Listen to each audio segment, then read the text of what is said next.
So in the pain clinic, we're seeing probably over 600 people a month.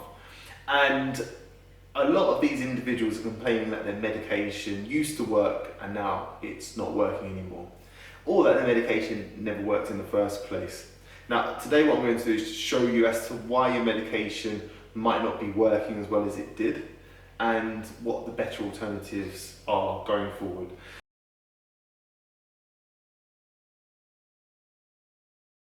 So the first thing that we need to do is to identify the differences between, first of all, the different types of medication that you can go on for pain, but as well as that, how they act and how their action differentiates, or the mechanism of action is quite different to other forms of medication. Now, we're going to strictly keep to pain today, so we're not going to be talking about neuropathic pain. We're just going to be speaking about, we'll call it non-neurological tissue pain or mechanical pain.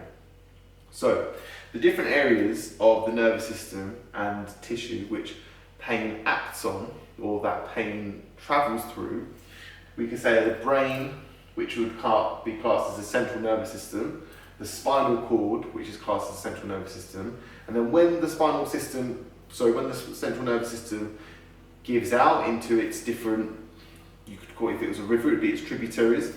That's where we've got the peripheral nervous system, which is where we have our peripheral nerves, for example, our median nerve, radial nerve, sciatic nerve, etc. And then they all gain information from the tissue, which could be, for example, I've hurt my hand.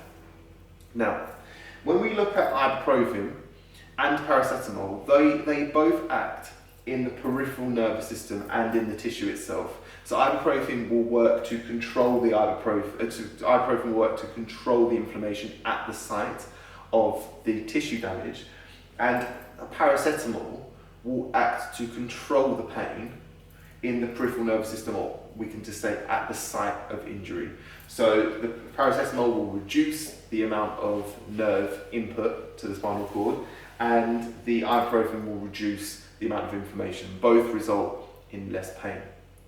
Now, if this person is in a lot of pain, or if their pain is chronic, specifically if their pain is chronic, there's less that can be done here.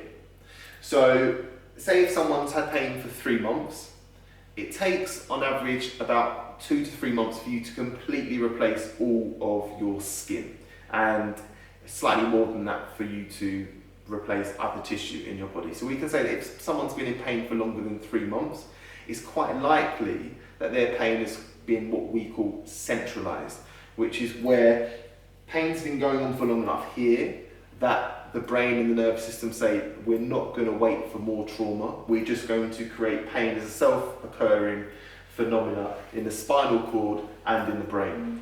Now, at this point, these medications stop working. So ibuprofen and paracetamol become less effective the longer that pain's gone on, because pain is no longer a phenomena here in the tissue, it's more of a phenomena in the spinal cord and the brain. Now, at this point, the pain can get quite severe, more persistent, or if the person's in a lot of pain, then they'll be provided with medication which actually acts on the central nervous system. This is where we get, for example, our codeines, cocodamol, tramadol, Zapane. But if you're in a lot of nerve pain, then you might also be provided with amitriptyline, gabapentin, pregabalin. All of these act on the central nervous system as well. Now, the issue with all of these medications is that none of them are long-term solutions. In fact, if you stay on an opiate long enough, its withdrawal can trigger your pain because you don't have the natural defense mechanisms that you used to, because the medication has substituted for that. Paracetamol and ibuprofen, they can also cause rebound headaches, which is where when you stop taking them, you suffer from headaches. Ibuprofen, a lot of us know, is quite bad for the intestine. So what is the alternative? All of these should be short-term interventions. You should never be looking to stay on any of these medications for longer than the advised prescription, or as a rule of thumb, no longer than, say, 6 to 12 weeks, because after that, the tissue should have healed itself anyway. Up until that point, or at that point and before and after, that's when you should be looking to more therapeutic intervention. If you think of a therapist as someone who is going to guide you through a process to increase your capacity, to reduce your pain, to increase your independence. This is very different to, say, pharmacology, which is looking at not utilising your body's own mechanisms to help you to get beyond this recovery and to make a full recovery. So rule of thumb is, if you're in a lot of pain, that's a lot of the time while you will be prescribed opioids.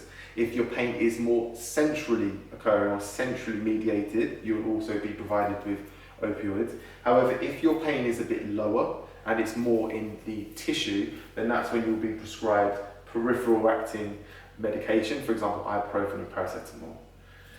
However, you should not, like I said, you shouldn't be on these for too long at all. So if you've got any questions at all, if that doesn't make sense, or if it does make sense, please let me know. If you've got any questions, please let me know.